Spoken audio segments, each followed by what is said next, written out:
Kanalıma hoş geldiniz. Bugün sizlere orkidelerin yeniden bol bol çiçek açabilmesi ve yaprak hastalıklarından kurtulabilmesi için 2 tane önemli gübre tarifi vereceğim. Bugünkü orkide bakımı için kullanacağımız birinci yöntemimize hemen geçelim. Bunun için hepinizin evinde bulunan kolayla ulaşabileceğiniz bir patates. Özellikle patates kabuğunu kullanıyorum. Bu yöntemde patates kabuğunu kullanmamın nedeni patates kabuğunda bol miktarda C vitamini var ve aynı zamanda bol miktarda potasyum var. Bunlar özellikle orkidelerin yapraklarının canlanmasına, böcek ve hastalıklardan kurtulmasına yardımcı olacak. Şimdi patates kabuklarını kestim ve bunları küçük parçalara ayıracağım. Özellikle küçük parçalara ayırmanızı tavsiye ederim. Çünkü bu tarz gübrelerde küçük parçalara ayırdığınız zaman içerisindeki vitaminleri çok daha hızlı suya geçecektir. Bunun için küçük parçalara ayırıyorum.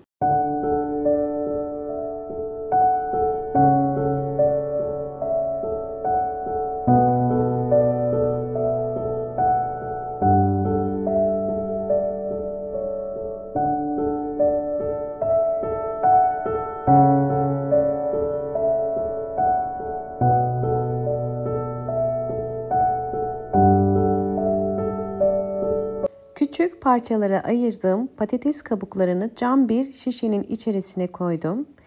Üzerine kaynar su ilave ediyorum. Kaynar su çok daha hızlı vitaminleri suya bırakmasına yardımcı olacak. Üzerine bir kapak ya da bir streç ile bu şekilde kapatın ve bir gece dinlendirmek için bekletin. Şimdi ikinci tarifimize geçiyoruz. Bunun için sarımsağa ihtiyacımız var. Sadece bir diş sarımsak kullanacağım. Sarımsağı kabuğuyla beraber küçük yine parçalara ayırabilirsiniz. Sarımsak içerisinde yüksek oranda antioksidan özelliği var ve antioksidan özelliği sayesinde orkidelerin ve evdeki bütün çiçeklerinizin böcek ve sineklerden, hastalıklardan korunmasına, sağlıklı, daha güçlü yapraklara ve çiçeklere sahip olmasına yardımcı olacak. Şimdi doğradığım sarımsakları yine bir cam şişenin içerisine koyuyorum ve üzerine yine kaynar su koyup bir gece dinlendireceğim.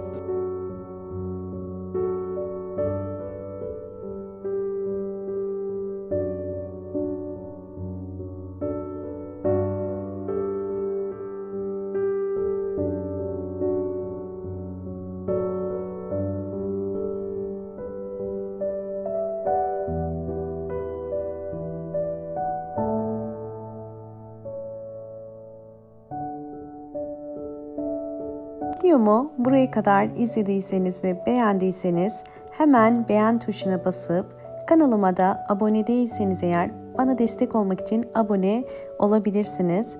Ve videomu çevrenizde paylaşıp daha fazla kişiye ulaşmasına da yardımcı olursanız çok sevinirim.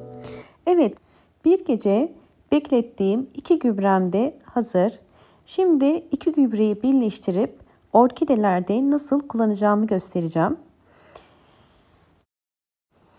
2 gübreyi de süzüyoruz. Patates kabuklarının ve sarımsak tanelerinin suya karışmaması gerekiyor. Sadece suyuna ihtiyacımız var.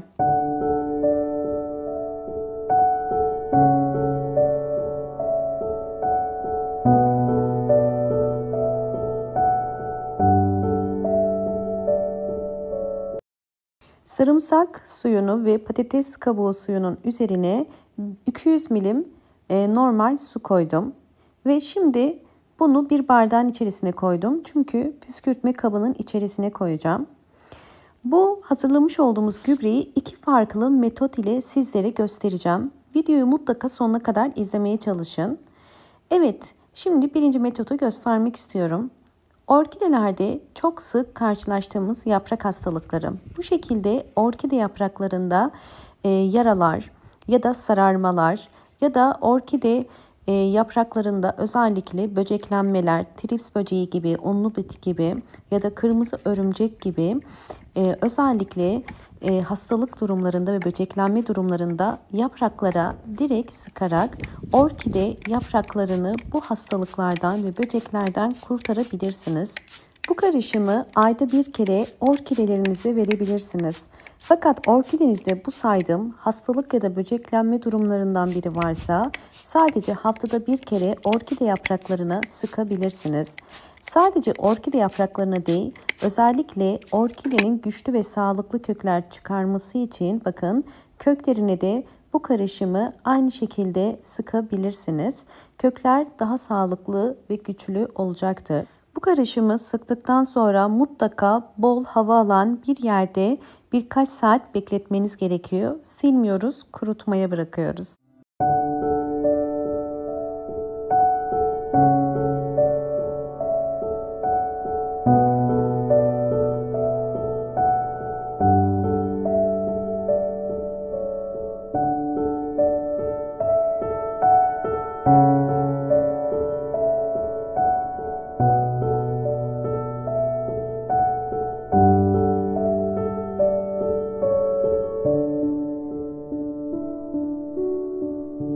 Evet, gördüğünüz üzere orkidelerim bol bol hem yeni kökler hem yeni yapraklar çıkarmaya başladılar. Yapmış olduğumuz bu uygulama ile orkideler hem daha sağlıklı yapraklara sahip olup hem de bol bol birden fazla çiçek dalı çıkarabilmeleri mümkündür.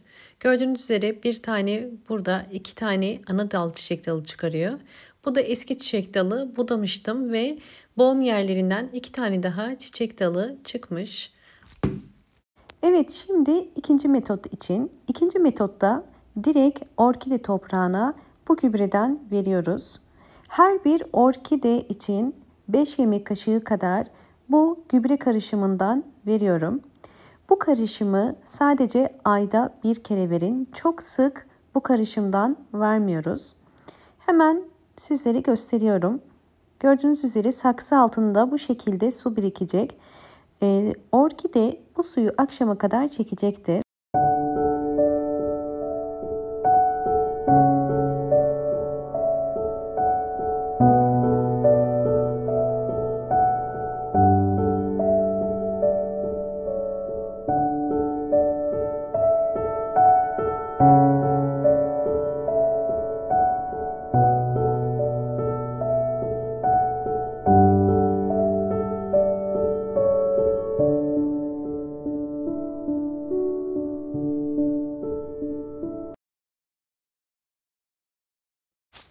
Evet, sıvı bitki besini olarak orkidelerinize bu tarz gübreleri dönüşümlü olarak verebilirsiniz. Ben ayda bir orkidelerime yeni gübreler veriyorum. Yani sadece bir gübre vermiyorum. Doğal sıvı bitki besinlerini dönüşümlü olarak veriyorum. Ve bu şekilde orkidelerim bol bol hem sağlıklı canlı yapraklara hem de bol bol çiçek açmış oluyorlar. Umarım bu videom sizler için faydalı olmuştur. Videomu buraya kadar izlediyseniz ve beğendiyseniz hemen beğen tuşuna basıp kanalıma da abone değilseniz eğer bana destek olmak için abone olabilirsiniz. Bol bol yorumlar yapıp yorumlar kısmında da sorularınız varsa sorabilirsiniz. Ve özellikle orkidelerinizi bu ayda bol ışık alan ve sabah ya da ikindi güneşini alan bir pencere kenarına konumlandırmayı unutmayın. Hoşça kalın, sağlıkla kalın.